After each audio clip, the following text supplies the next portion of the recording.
ਗੋਰਿਆਂ ਨਾਲੋਂ ਕਾਲੇ ਚੰਗੇ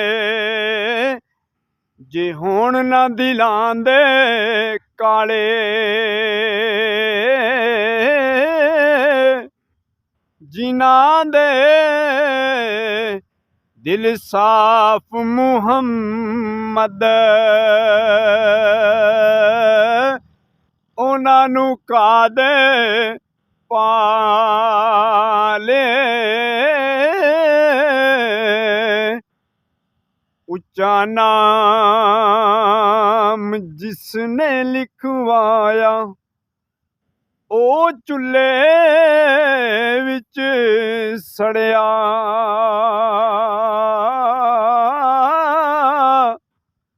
नीवा नीवा हो के लंघे मुहम्मद फिर लंघ जावेगा अड़िया।